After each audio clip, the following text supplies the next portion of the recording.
Bonjour, buenos dias, magandang umaga. Welcome to my Chamber of Chakras, and thank you for joining me on another episode of Astro Affirmation for January 12th, 2023. I hope y'all are doing well this morning. I woke up singing Lord, I Thank You by Andre Crouch from his Pray album. See this? It goes like this. Lord, I thank you for the morning. Lord, I thank you for a brand new dawning. Lord, I thank you for another day to sing your praise. Lord, I thank you for the blessing. Right now, my heart's confessing. Lord, I thank you for another day to sing your praise. Oh, I just love that CD. Got it years ago from Berean Christian Store. I had that song full blast when we had that old fire here in the IE. October 25th, 2003. My youngest child was only 3 years old when that wildfire reached our valley. I was singing along with all my chakras spinning synchronistically while the fire blazed all around our neighborhood. The cops finally rolled by with a megaphone. Evacuate immediately. There was smoke rising from the nearby hills, and Mr. Curry was up on his roof, the big yellow house, with a water hose spraying the top of the neighboring homes to wet them.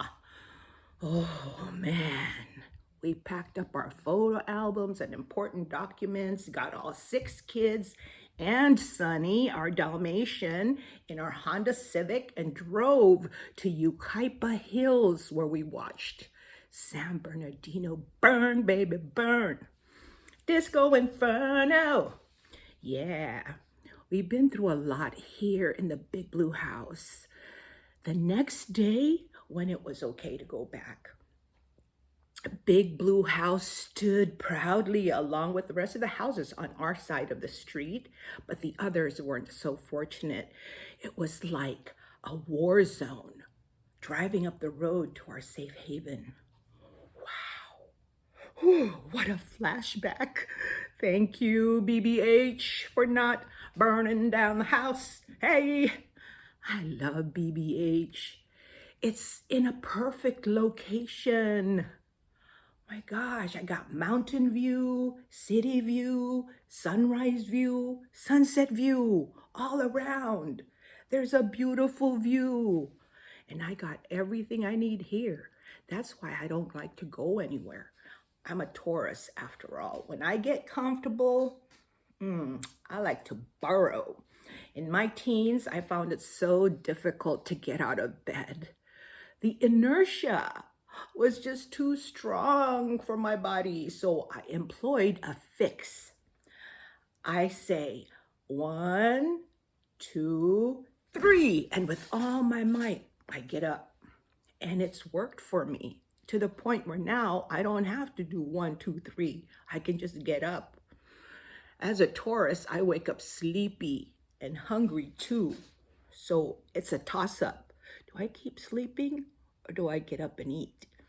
So if any of you out there have trouble getting up and the 1, 2, 3 method doesn't work for you, try 3, 6, 9. Go 3, 6, 9. Speaking of 3, 6, 9, I want to read an excerpt from this book, Project 369, The Key to the Universe Evolved Consciousness. Okay, get my glasses.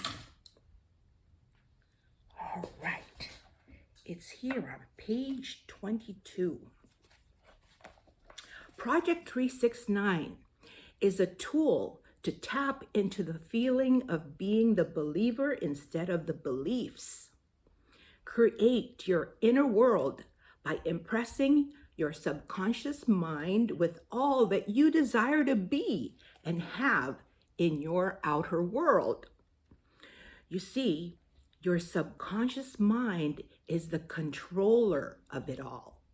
Your subconscious mind controls everything in your body, from your breath to your heartbeat, from your blood flow to your organ functions. Your subconscious mind began working prior to your birth.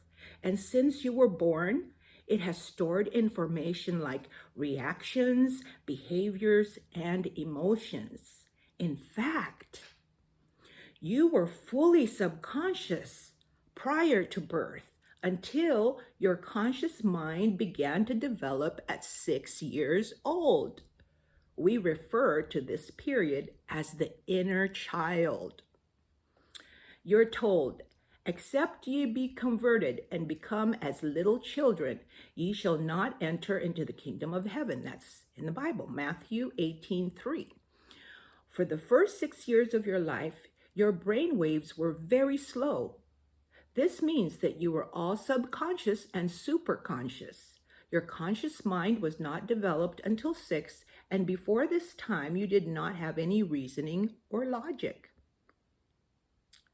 Since your subconscious doesn't know what is right or wrong, you accepted everything in your environment.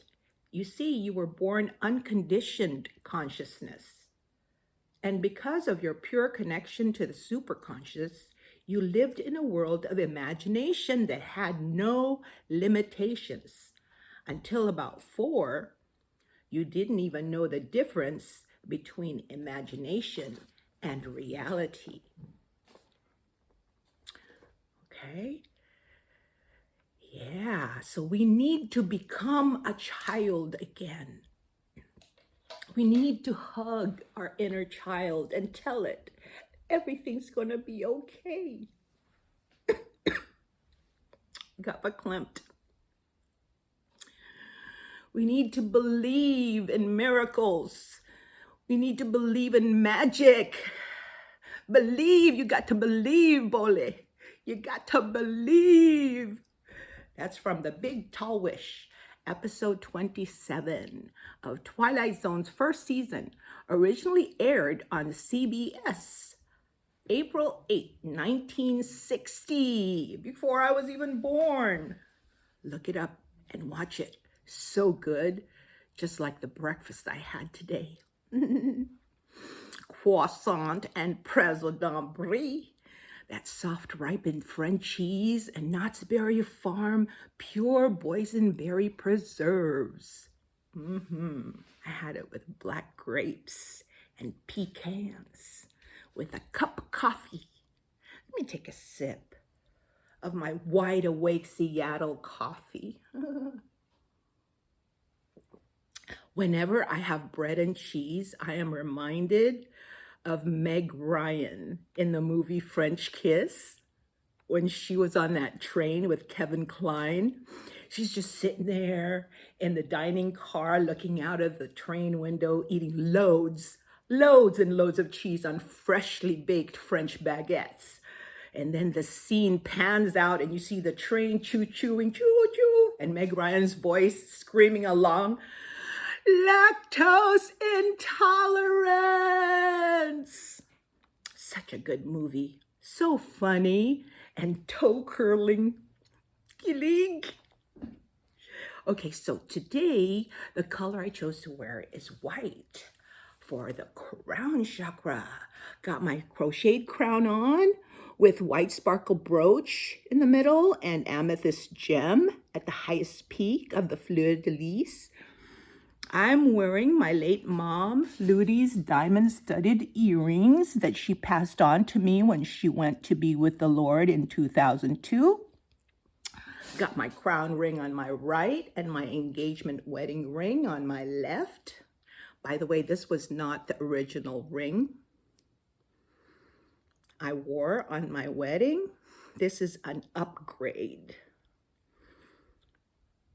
The original ring was gold. It's just the small, simple ring. Back then we couldn't afford anything this grandiose. But anyways, the engagement ring was a small single diamond ring. And the wedding band had smaller diamonds around like a little curve that latched on to the engagement ring, almost like the Claddagh ring, the traditional Irish wedding ring. Anyway, we hawked that and got this instead. I know, right? Sentimental much? To match, I polished my nails blanc white. And I'm wearing this really soft, thick sweatshirt that the man gave me. He got it from his customer who came to him regularly for service on his unicorn Tacoma. Yes, and they became good friends. So good, in fact, that he told the man that when he crosses over to the other side of eternity, that he would give the man this truck because he took good care of it, and loved it. His name was Pete. He had a fatal heart attack and chose not to come back. R.I.P. Pete. Also, I'm wearing my white culottes. My white culottes with my knee-high diabetic socks and these old dirty white canvas shoes that I converted into slippers.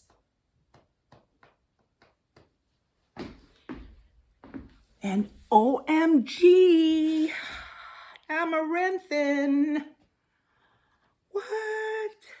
Wants to make an appearance.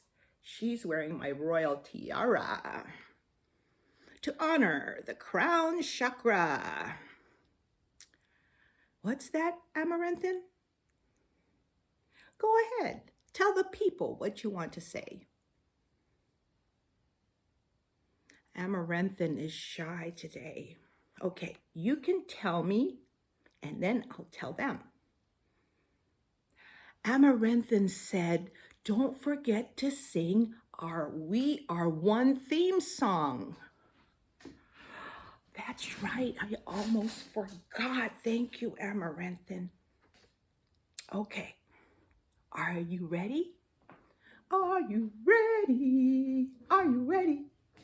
Thank you, Amaranthin, for reminding me. All right, here's my drum, David's drum. Y'all get your percussions or just clap along. All right, let's prime our voices. Me, me, me, me, me, me, me, me, me. And sing with me now. And a 1 and a 2.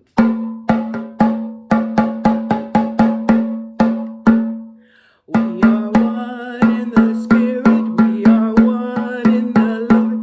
We are one in the spirit, we are one in the Lord. And we pray that all unity may one day be restored. For they'll know we are Christians by our love, by our love. Yes, they'll know we are Christians by our love. Yes. Yeah. Bravo. Buen trabajo. Good job. Okay. So I was smoking out there on my balcony this morning, and the birds were twittering as if it were spring. Blue sky smiling at me, nothing but blue skies. Do I see scattered clouds, and the hills are alive with the sound of music, the music of the spheres. After several days of rain, the hills and the mountains to the north of me are green, and the ones that are to the west of me are white with snow. It's a beautiful day here in the Inland Empire. So I've been contemplating on that vivid dream I told you about a couple of days ago. It was a wild, violent party at a huge house. I took that to mean something wild and violent is happening within my spirit. Something I'm struggling with to break down the blocks that are blocking my spiritual ascension. You know, one thing I can't seem to overcome is my aversion to self-centered people. You know, the kind of people who think only of themselves and their benefit, expecting the whole world to revolve around them. I'm sure you all know those selfish, greedy, needy, narcissistic people who find pleasure in sucking the life out of you as an energy vampires.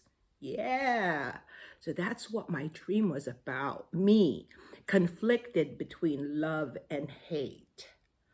I'm supposed to love even my enemies, as the Bible says. But truly, honestly, and speaking authentically from my soul, loving someone who doesn't love anyone else but themselves would be fake. Saying, I love you to someone like that, for me, would be a lie. I will continue to meditate on that dream, asking God to give me the interpretation plainly so that I can apply it to my waking life.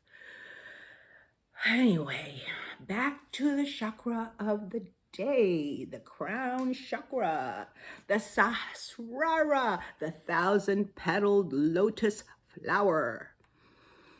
I crocheted this 1,000-petaled lotus flower to place on my lotus flower mat. And I use it as a butt pad when I get into my lotus position for meditation. Sahasrara means thousandfold, the spinning wheel with 1,000 spokes in the head, like Ezekiel's wheel. Read Ezekiel chapter 1. Here's what it says about the wheels in verses 20 through 21. It says, wherever the spirit would go, they would go, and the wheels would rise along with them, because the spirit of the living creatures was in the wheels. When the creatures moved, they also moved. When the creatures stood still, they also stood still. And when the creatures rose from the ground, the wheels also rose along with them, because the spirit of the living creatures was in the wheels. That's what it says. I say it talks about the chakras of our core, our divine nature, our soul spirit, as I have illustrated here on my chakra chart. We have 7 primary chakras: the root, the sacral, the solar plexus, the heart, the throat, the third eye, and the crown. I heard we actually have 12 chakras, the 5 outside our bodies, just like the 7th chakra, which sits like 2 inches above the crown of our heads. So today I'm talking about the crown chakra, the 7th chakra of our energy body. It doesn't have a color per se. It reflects white light, because it's the culmination of all the colors of the visible spectrum: red, orange, yellow, green, blue, purple. It's all reflected by the crown chakra, and it tends to have a violet hue just because of its proximity and connection to the third eye, and the third eye being indigo color, dark blue or purple, so the crown chakra has a little bit of violet hue to it. And that must be why some people say the crown chakra is lavender or lilac in color. But today I am wearing white. White is the color of purity and holiness, including all, regardless of race or religion. It's neutral in that it accepts all colors and is not for one or the other. It's not for one shade or against a shade. It's neutral. It's both. The crown chakra is our connection to spirit, our supreme self and God. Here is where we get our sense of universal consciousness, divine wisdom, and unity with the cosmos.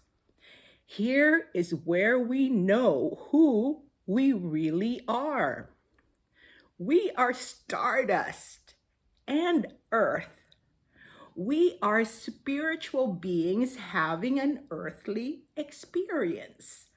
The golden light that animates our bodies, the core where our energy centers are, our chakras, are located and is connected to earth and to the sky. See? These three chakras are our physical chakras. It's connected to the earth. In fact, the root grounds us to earth. Okay, then this energy is transformed by the heart, which is love and compassion, and makes those energies rise up. You know, it vibrates on a higher frequency level, it gets less dense through the heart, which bridges the energy up to the spiritual chakras.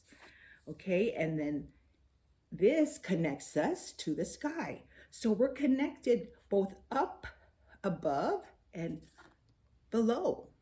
Okay, so the symbol for the crown chakra is here on my chakra shawl.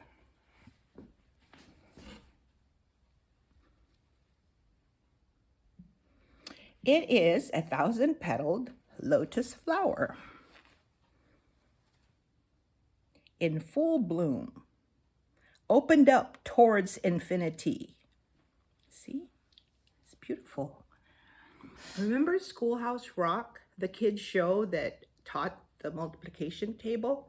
My favorite is figure 8. By the way, 8 is my life path number, if you're interested. That's a circle that turns around upon itself. Place it on its side, and it's a symbol meaning infinity. Yes, I love that one. And I also like 3. 3 is a magic number. Yes, it is. It's a magic number. It really is a magic number. Nikola Tesla was right. 369 is magnificent. Look at the multiplication table. I was going to show you. Illustrate. Okay. So, right? 3, 6, 9, 12, 15, 18, 21, 24, 27, right? Right?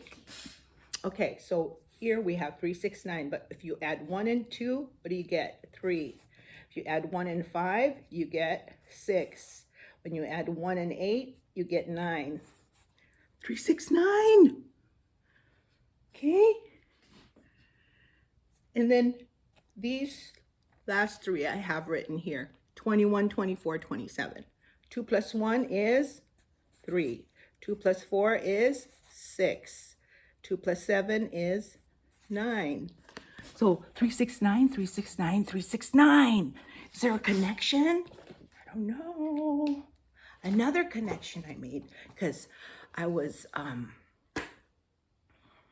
visualizing last night, thinking about 369, and I thought about the triangle that I was explaining to you in my previous show of how I drew it, how it's made up of 3 points, right, on the X and the Y axis, right?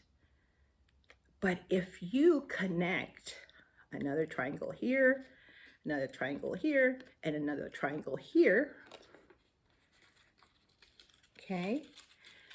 So like say, this is the triangle I just showed you, but a miniature size version. So if you connect 3 triangles of equal size on each side of that triangle, you get a bigger triangle, but then if you fold it, it becomes a tetrahedron. That's the shape I assume when I'm on meditation on my lotus flower mat and butt pad. My gosh. I've yet to get to the part where this book explains 369, but I can show you the page where it talks about it, the significance of 369. I thought this was pretty amazing how the Om symbol is actually can be interpreted as 369, but it tells you everything, the significance of 369. So I've yet to get there. I'm only on page 24. So anyway, where were we? Okay. Anyway, needless to say, mind blown. Anyway, so yeah, the Sahasrara, yeah? This 1,000-petaled lotus flower symbolizes our thoughts in prayer and meditation. Think of good, positive thoughts like kindness, faithfulness, goodness, the fruits of the Holy Spirit. When you get into that empty space, the gap between your thoughts, by deep breathing, I close my eyes to go within, okay? But be still, silent, and listen to your heartbeat and the noise around you. Be aware of the energy inside and out of your body. And just be sentient. Chant the mantra for the crown chakra, Aum, to help you get into that state of consciousness where there's peace, no suffering, no pain. It's like, or you can chant the mantra for all 7 chakras. Lam Vam Ram Yam Ham Sham Aum. I have it written here on the chakra chart. See? Lam Vam Ram Yam Ham Sham Aum. And there's the symbol, the 1,000-petaled lotus flower. And the color is kind of whitish, palish purple. So anyways, do that for however long you want, and then say a prayer of thanks with a grateful heart. Okay? So that's all I have for you today. And once again, I honor God in you and me. Namaste.